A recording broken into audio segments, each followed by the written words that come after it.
नमस्कार, आप सभी का स्वागत है। आज इस वीडियो के द्वारा मैं श्री विराट जी, जो मैनपुरी यूपी के रहने वाले हैं, उन्होंने प्रश्न किया है कि क्या वे क्रिकेटर के कैरियर को अडॉप्ट कर सकते हैं। क्रिकेट में कोई उनका कैरियर है, यदि नहीं तो फिर क्या कैरियर है। उनके द्वारा बताए हुए समय के अनुसार जो उनका चार्ट बनता है, कुंडली बनती है, वह आपके सामने है। कर्क लगन की कुंडली है। लगन में शुक्र है और दूसरे भाव में सूर्य, मंगल, बुध हैं। तीसरे भाव में गुरु है, चौथे भाव में केतु है और 10वें भाव में राहु चंद्रमा है और 12वें भाव में शनि है। आपका जन्म अश्विनी नक्षत्र में हुआ है, जो मूल का नक्षत्र है। यदि आपने बचपन में मूल शांति आपकी नहीं हुई है तो उसे अब करा लें, अन्यथा कार्यों में बाधाएं आती हैं और कार्य देर से होते हैं, लेकिन ऐसे लोग भाग्यशाली अवश्य होते हैं। कर्क लगन है आपका। कर्क लगन के बारे में बताता हूं मैं। आप सुंदर आकर्षक व्यक्तित्व के स्वामी हैं, भावुक बहुत हैं और भावुक होकर जरूरत से ज्यादा दूसरों के लिए काम करते हैं, लेकिन बदले में आपको उतना रेस्पॉन्स उन लोगों से नहीं मिलता, जिस कारण आप में निराशा आ जाती है और आप दुखी होते हैं। लगन में शुक्र है, जो आय भाव का स्वामी और सुख भाव का स्वामी होकर लगन में बैठा हुआ है।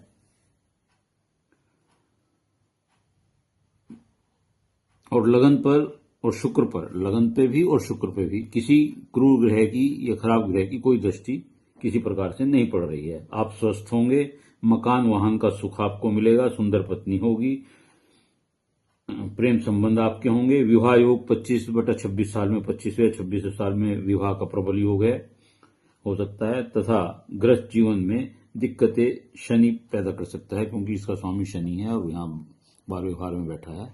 वह कभी कभी योग तो आपका 25-26 में भी एक बनेगा शादी का, लेकिन वो कभी कभी डिले करा देता है शनि, क्योंकि धीमी गति से चलते हैं और वो देर करा देते हैं। दूसरे भाव में सूर्य, मंगल, बुध हैं। बुधादित्य योग भी बन रहा है, जो बहुत अच्छा है, तथा मंगल बुध भी बहुत अच्छा। मंगल और बुध का साथ साथ होना भी एक अच्छा योग है। सूर्य मंगल योग व्यवहार में, सूर्य और मंगल साथ होने से तो व्यवहार में कुछ कभी कभी उग्रता देखने को मिल जाती है। बुध मंगल के कारण विदेश योग बनता है आपका। आप में विशेष योग्यताएं झलकती है। राजनीतिक क्षेत्र में आपका दखल हो सकता है आगे जाकर। प्रकाशन है, लेखन, वक्ता हैं और ऊर्जावान आपको बनाता है सब। सूर्य भी राजनीतिक क्षेत्र देता है, झुकाव देता है राजनीति तरफ, वाहन सुख भी देता है। तीसरे भाव में गुरु है, जिस कारण आपका भाग्योदय 16/17 साल में होगा, तथा इसी वर्ष में आपका स्थान परिवर्तन का भी योग बनता है। चाहे वो आपका शहर में परिवर्तन हो, गांव में परिवर्तन हो, घर का परिवर्तन हो, स्कूल का परिवर्तन हो, और घर और भी कुछ ना तो घर में आपका कमरा बदल सकता है। छोटे भाई का भी योग इसमें है, गुरु तीसरे भाव में बैठकर छोटा भाई भी देता है। आप में कंजूसी की प्रवृत्ति होती है तथा किस्म के जोड़ने वाली प्रवृत्ति आपके अंदर होती है। गुरु के कारण आपका क्षेत्र वकालत है, जुडिशरी है, पीसीएस है, नेतागिरी है, राजनीतिक क्षेत्र है, लेखन है, पत्रकारिता है, सोशल मीडिया है, समाज सेवा है, शिक्षा संस्था है। शिक्षा क्षेत्र में नौकरी का हो सकता है, आईटी क्षेत्र है, टेक्निकल क्षेत्र है। उच्च पद प्राप्ति आपको उससे मिलेगी और विदेश संबंध आपको मिलेगा, चाहे वो नौकरी का हो या व्यापार का हो। गुरु यहाँ क्योंकि आपके दैनिक रोजगार को भी देखता है और भाग्य स्थान को भी देखता है, इसको भी देखता है। तो गुरु क्योंकि कानून की स्थिति है, धर्म क्या कहता है, धर्म कानून है, इसलिए आपका क्षेत्र राजनीति और ये कानून से संबंधित भी हो सकता है। शिक्षा क्षेत्र भी, क्योंकि विद्वत्ता होती है गुरु में, तो इसलिए शिक्षा क्षेत्र भी हो सकता है। और शनि क्योंकि मंगल से जुड़े हुए हैं आपके सप्तम से, इसलिए आपका टेक्निकल क्षेत्र भी हो सकता है। केतु चौथे स्थान में पद प्रतिष्ठा देते हैं, प्रसिद्धि देते हैं, शानदार जीवन शैली देते हैं और अचानक धन संपत्ति का लाभ देते हैं।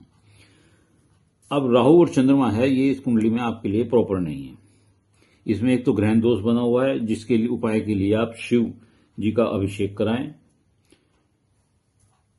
और राहु चंद्रमा जिस क्षेत्र में आप जाना चाहते हैं उसमें व्यवधान पैदा करते हैं, जिसकी आपकी बहुत तीव्र इच्छा, जैसे आप क्रिकेटर बनना चाहते हैं तो इसी काम को छोड़ देगा और सारे काम करा देगा, इसी में आपके व्यवधान पैदा करेगा।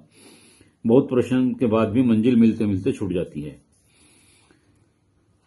तो आप इसका भी उपाय करें, रुद्राभिषेक करा, यदा कदा जब भी मौका लगे तो शिव जी का रुद्राभिषेक कराएं। शनि बारहवें भाव बैठकर अच्छा नहीं होता है, अकेलापन महसूस करता है, आदमी को सेल्फ सेंटर्ड बना देता है। और आज सबसे बड़ी कमी यह है कि शनि 12वें बैठकर आदमी के सपने और इच्छाएं पूरी होने में व्यवधान पैदा करता है, आध्यात्मिकता की तरफ ले जाता है, विरक्ति की तरफ ले जाता है।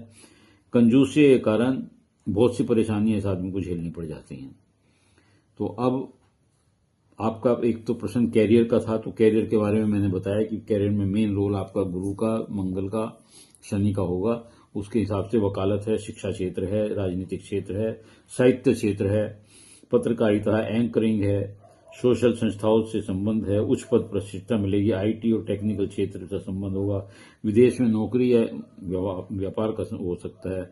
और क्रिकेटर के बारे में आपको मैंने बताया कि उसकी संभावनाएं नगण्य हैं।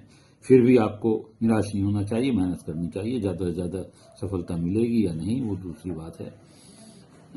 तो मैं समझता हूं कि आपके सभी प्रश्नों का उत्तर आपको मिल गया होगा। यदि आपको मेरी वीडियो अच्छी लगी हो तो लाइक करिएगा, शेयर करिएगा और कमेंट्स बॉक्स में जाकर अपने विचार अवश्य लिखिएगा। इसके अलावा जिस किसी का और कोई प्रश्न हो तो वह मेरे चैनल को सब्सक्राइब करते हुए अपना एक प्रश्न पूछ सकता है, मैं जवाब अवश्य दूंगा। प्रश्नों की श्रृंखला बहुत ज्यादा है, इसलिए आपको अपने सवाल के उत्तर के लिए इंतजार करना पड़ेगा। धन्यवाद।